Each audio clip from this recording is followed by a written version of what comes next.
I think she was a kind of, I think she was a girl from Newark who sang in church and listened to real R&B, and I don't think she liked being this kind of prom queen thing that they turned her into.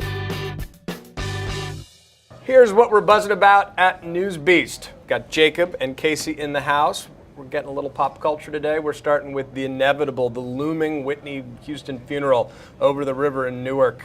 Well, at least it's not going to be this huge public thing. I mean, I think that was a sort of, you know, her family, as we now know, had a kind of deeply parasitic relationship to her, where basically everybody was on the payroll, and it's part of why she was in financial dire straits. That never happens with Entourage. Yes, that never happens, and it never happens when you have people who have drug problems, obviously. You know, so it really is a kind of sad thing about, you know, her whole situation. But they've decided that they are going to make this private, and I guess that's good, because it's pretty clear that she didn't even particularly The bells are chiming for her somewhere in the background.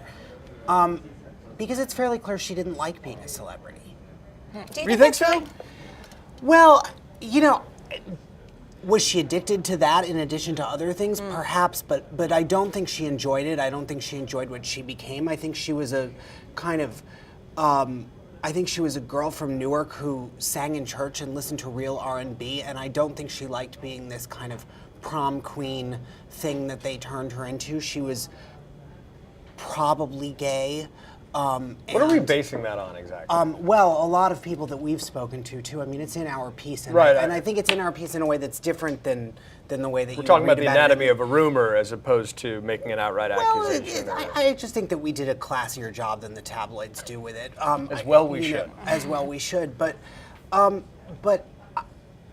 you know, I mean, you look at the photographs of her when she was young and with Robin Crawford, who was the assistant that she had rumored to be involved with. It doesn't seem like a big stretch, but I think she had a very difficult time, and it is really sad. Mm-hmm. And just question, private funeral, Chris Christie doing a state deal, flags at half-mast across Jersey. What do you think about that? Yeah, yes, kind of neat. is. Kind of neat. What are the fans going to do? I think probably watch the coverage. I think they may have a camera in the church.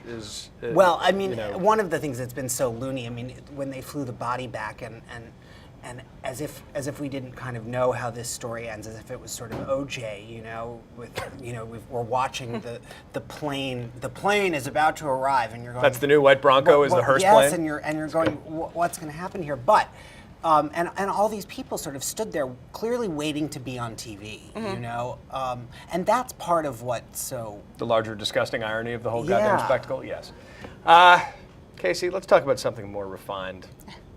Pills and booze, perhaps? Or Downton Abbey, but either way. I mean, you know, whatever floats your boat. I know, it does seem an alternate reality to go from the sad spectacle of Whitney's decline to this meticulous pre-World War II world in England, where everything is so sufficient and people are so secure in their roles there. Do you think that's why people are kind of getting all fired up about it? Because it is this sort of, you know, it's a contained universe that, unlike our own, where, you know, anything can happen and often does? I think that's the dominant narrative this week about it, but I don't think that's true. There is a dominant narrative this week? Yes, no, people keep saying that, and I just don't think it's true. I think actually that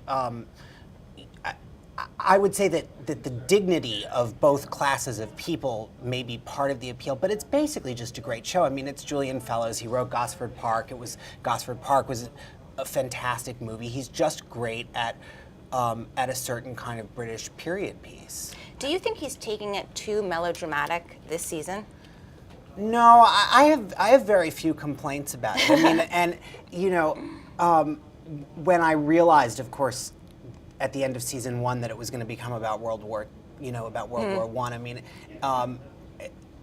it's pretty perfect. So the question on our side is it single-handedly making PBS cool again? My question is, hey, when wasn't it cool? What do you guys think about that? Well, I think Laura Linney is really helping. Yes, well, and Laura Linney, of course, was in Tales of the City, which was their first great thing, but it was many, many years ago. They had come not on, had you got to give some props to Grover, for example.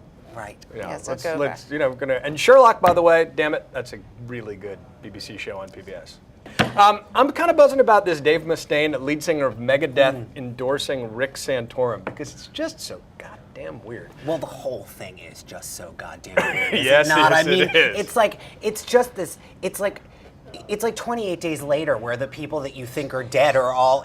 And this is the religious right kind of coming back and going. We and they are ready to kill everyone. But if you're like the family values guy who wears sweater vests, do you accept the lead singer of Megadeth's endorsement with some like sort of, distance, or are you like, yeah, bring it on? That's who I am deep down. I'm not sure it matters What have we so seen much, so far? but I think there's been a confused reaction.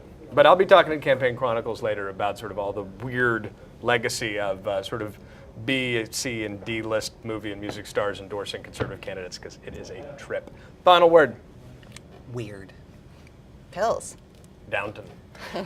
Because it's fun to say. That's all from us from News Beast. We'll see you tomorrow.